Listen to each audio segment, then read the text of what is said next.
when you interview people, sometimes you forget the gems that they sort of let slip out. It's just one of those things, isn't it? You're there maybe to promote their album, their book, their latest movie. And, you know, as they're telling you their life story, at points you think, oh, right, yes, you know. It's only sadly when they pass away and you re-look at the interview, perhaps in some more depth, that you think, wow, what a fascinating life. And what a strange coincidence this particular, well, moment happened.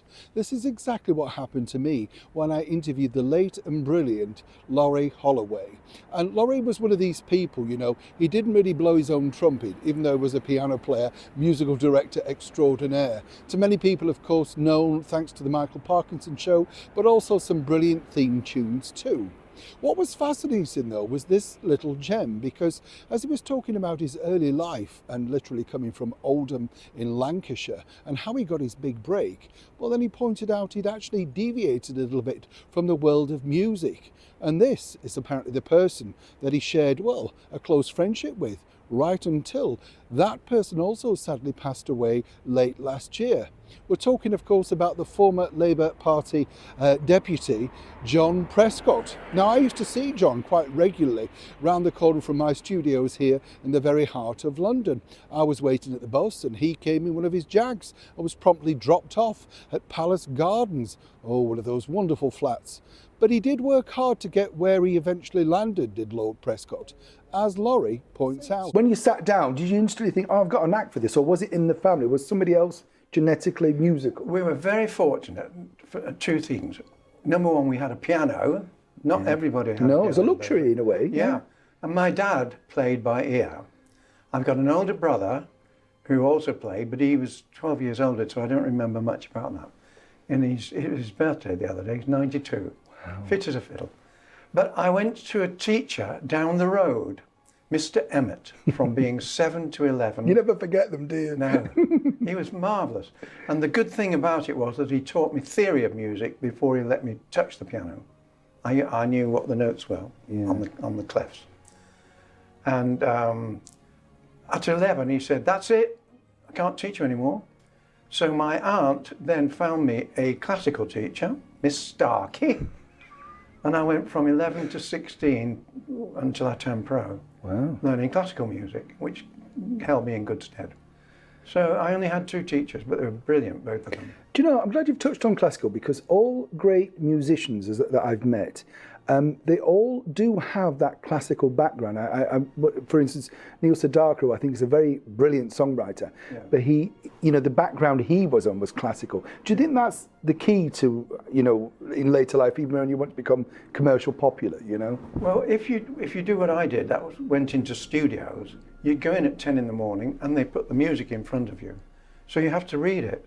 And being a classical musician, classically trained, you can. And because of Mr. Emmett, when I was 7, teaching me to read music, you have to be, in those days, a studio musician. I think it's changed a lot, actually. You'd go in and play 3 chords on your guitar now. So what would you, so you've now gone professional. Yep. And you're having a cracking time, going to the pictures and having a line in the morning. What was then your next big break in your mind? What was the key that, you know, then opened another door, as it were? Okay. As I said before, this man needed fired me because he had his drinking partner had recovered. And I had to, in those days, there were 2 ballrooms in every town. It's like a football team. You get transferred to good. And I was recommended by somebody to go to Arthur Plant, which was a jazz band in Dundee. And I went up there and it was fantastic.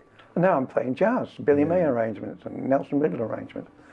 And we got fired from that as well because it was supposed to be dance music.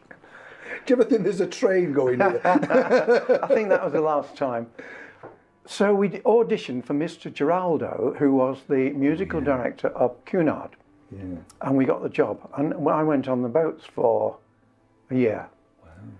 And incidentally, a steward on the boat, who is now a good friend of mine, was John Prescott.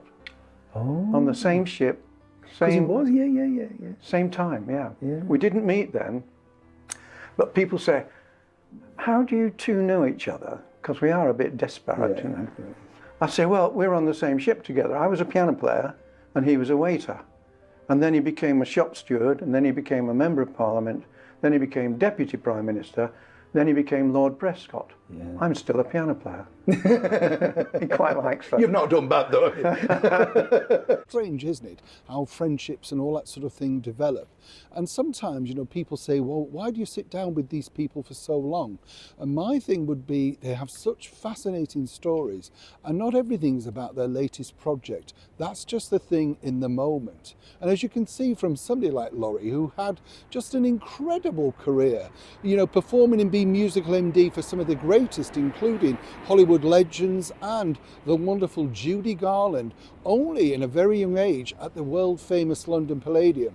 It's not hard to see, is it, exactly why it was so popular, so successful. But then, as they often say, it's about the friendships that you make along the way. And Laurie made a lot of friendships, including a man that almost became our British Prime Minister. Neil Sean in the very heart of London.